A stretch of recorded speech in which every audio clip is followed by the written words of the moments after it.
Welcome back. Today we're going to be looking at an article sent to me by a patron. Who would have believed it? Someone actually sent me something. Yes, I know, and also I've got a patron. It's weird as fuck, right? The article covers the subject of safe spaces, which we love safe spaces, right? Who doesn't love a good old-fashioned safe space? And segregation, because, well, they fall hand in hand, really, don't they? Black students demand segregated spaces from white students. If we take that sentence and switch black and white, it's considered massively racist and unacceptable in our current times. But this is considered progressive. I can imagine all those civil rights activists from the 50s are rolling in their graves right now. You know, the ones that fought for educational segregation to be abolished. Now, excusing my silly little word switch, one of the words that stands out in that sentence is demand, not segregation, oddly enough. Although I think when you demand segregation, that shows a huge problem already. It is essentially like going back to the 50s, but the roles being reversed. Early 50s, like before 54.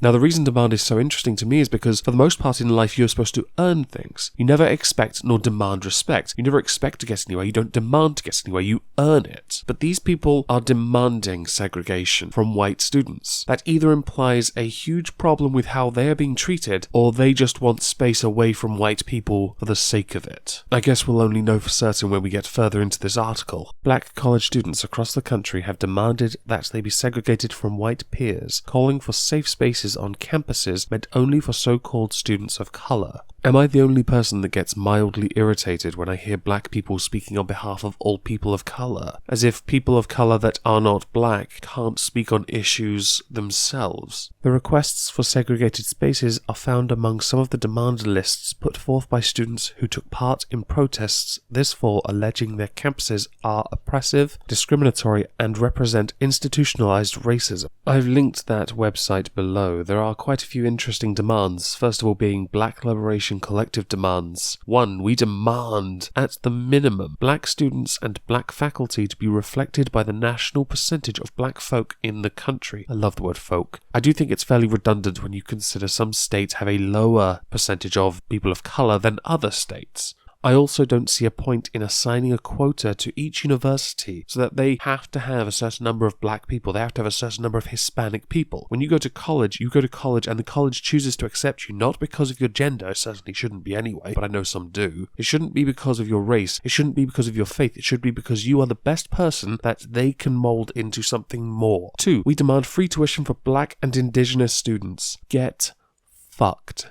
If I have to pay off tuition fee loans, you have to pay off tuition fee loans. We all do. 3. We demand a divestment from prisons and an investment in communities. As far as demands go, that one's one of my favourites. It's quite an amusing one, to be honest. Almost like it implies something. Now, what could it possibly be implying? I'm going to leave a link to this below because 8 universities have a link to demands. If you're really bored, go through them. But as we go through this article, we're going to be addressing a couple of the universities anyway that have the more extreme demands. Emphasis on demands because I really don't like it. It's like every time I hear, we demand this, we demand that, I think of hostage situations. I can't imagine why. The demands have been presented to campus administrators and are chronicled by thedemands.org, a website run by a racial advocacy group called the Black Liberation Collective. Not all of the 76 demand lists, each from a different university, seek segregated spaces, but several do. When you hear about demands being put forth by racial groups, you know it's not truly representative of everyone. But then the idea that someone has privilege over others because of the colour of their skin, the power in their skin, is rather stupid and getting redundant when privileges are being granted to others to elevate them without them having to earn anything. Now soon we're going to go through some of the demands put forth, and some of them are just ridiculous. And I'm looking forward to ripping into them because I think there's something obviously wrong, as if the irony of separating people based on race isn't bad enough, but this just gets even worse for you. At UCLA, the African Student Union is insisting upon an African diaspora floor as well as an Afro house.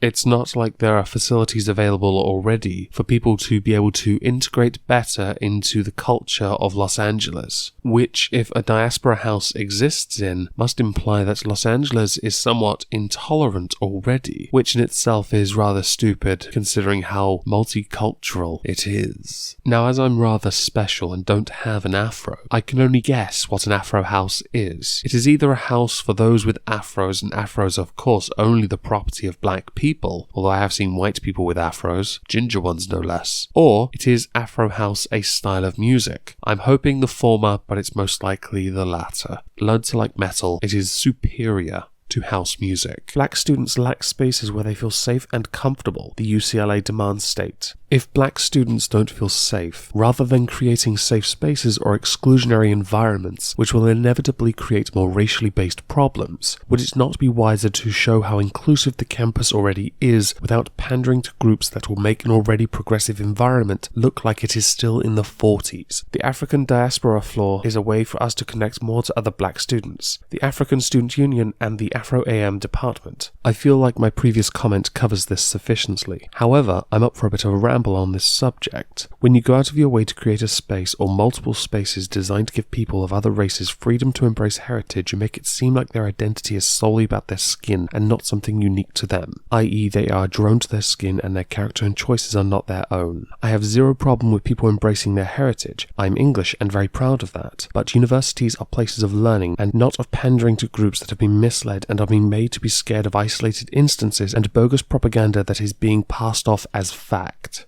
The floor should be branded as a safe space for all black students. Earlier this article mentioned people of colour. Now we have UCLA having demands made of them to create exclusively black environments. As California has quite a big racial demographic, will UCLA also pander to other races to give them spaces of their own, or are only black students making the demands? As for the creation and support of a UCLA Afro House, the demands state many black students cannot afford to live in Westwood with the high prices of rent. An Afro House would provide a cheaper alternative housing solution for black students that would also serve as a safe space for black Bruins to congregate and learn from each other. Now, I am all for supporting anyone that has problems being able to support themselves to an extent, but if you choose to go to UCLA, you already know that it will get costly. You could have chosen another college. I'm not now trying to say that black people need to get out of LA because they're poor. No, I apply this to anyone that chooses a college that they cannot afford to go to or live by. This includes all that they are entitled to loan and grant-wise, and even family support, if any, of course. The fact is, only the truly disadvantaged should get any help or assistance, but they should consider other and more reasonably priced colleges and accommodation first. This should apply to anyone of any race and not a single racial group because oppressed. At NYU, students demanded that within the NYU 2031 plan have guaranteed that an entire floor of the mixed-use building in the Southern Superblock plan be entirely dedicated to students of colour and another for queer students on campus. So basically, within that plan to increase faculty and student space, you demand that NYU give up some space for further education to help those that just can't get the subject of their skin colour off their minds. Surely counselling would be enough. Okay, that was rather callous, but I just can't grasp this idea of perpetual persecution when you're going to uni to learn and not go to learn and then separate yourself by race. You choose to go there, they accepted you.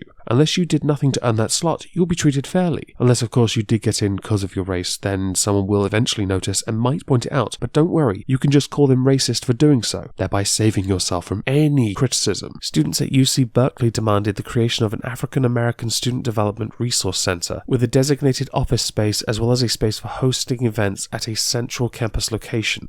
I think in this instance my earlier comments stand. All the references to demands just show a complete lack of ability to negotiate for things and instead resort to playing the race card and bullying to get what you want because you was kangs. This centre is to be under the purview of the African American Student Development Office. I think now's appropriate then to have a quick look at the aforementioned African American Student Development Office. I'm very interested in seeing what it is all about. Oh, and Berkeley is another California college where black people do not feel safe even though there is a freaking office there already. Are you kidding me? California is so diverse already, and I've already said this, so you can't tell me that you don't feel safe because white people. I have this niggling feeling that you're using this already progressive environment to call racism on things that happen in other states, as if that affects you because black people are all linked telepathically by their skin. I'm done looking at this page. Their lack of smiles and that black power shirt pretty much kill my boner. The Resource Center will serve as a space on campus for Black students to gather, host programming, and to offer support to other Black student organizations, all contributing to the community building, increased stability, and a greater feeling of belonging at the university, the demands add. When you think about it, this is all wrong because it only creates a place of belonging within those spaces, and without more information on the events being held, we don't even know what kind of activities take place to help Black students that attend these events to feel more comfortable around other types of skin color. Do you see how ridiculous that sounds, by the way? Creating spaces away does not help. It divides. Similarly, at Oberlin University, students have demanded safe spaces for Black students. We demand that spaces throughout the Oberlin College campus be designated as a safe space for Africana-identifying students. African Heritage House should not be the only space allotted for the promotion and acknowledgement of our community's specific needs. The demands state, adding rooms in the Library Science Center and the Wilder Hall should be set aside. Most of what I have already said applies here, but I do want to have a little fun with Africana-identifying students. Let's think of a few people who have claimed to be Black but are clearly not. Also, as it is widely thought that most of humanity originates from Africa, I can safely say everyone should be allowed in. At Scripps and Pomona colleges, several events for students of color only have already been hosted. This trend seems to stand against what Martin Luther King Jr., Rosa Parks, Bayard Rustin, and other civil rights leaders in the past envisioned for an integrated America. And on that note, let's read one of the most appropriate Martin Luther King quotes.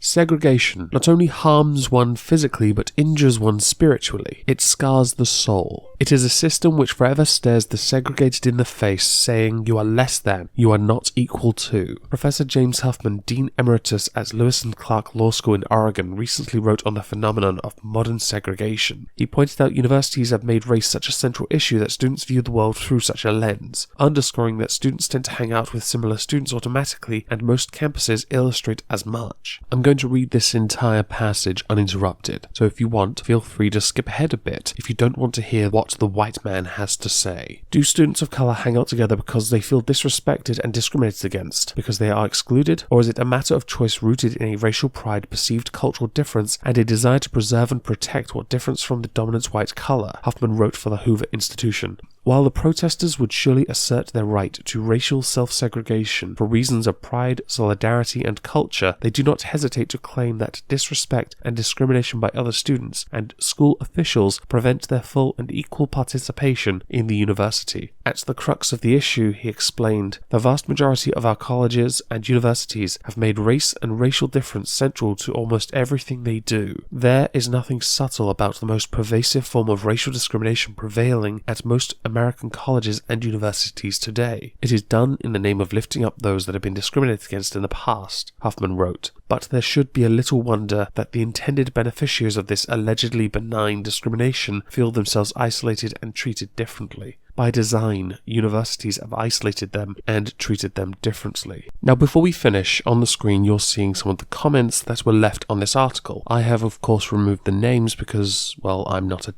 dick. Notice a lot of people seem to be focusing on the more rational thought, and quite frankly, rightly so. But there are one or two comments that stood out as, humorous. So to read one of those, allow me to introduce you to Little Miss Fisty Anonymous, and thank you all for listening.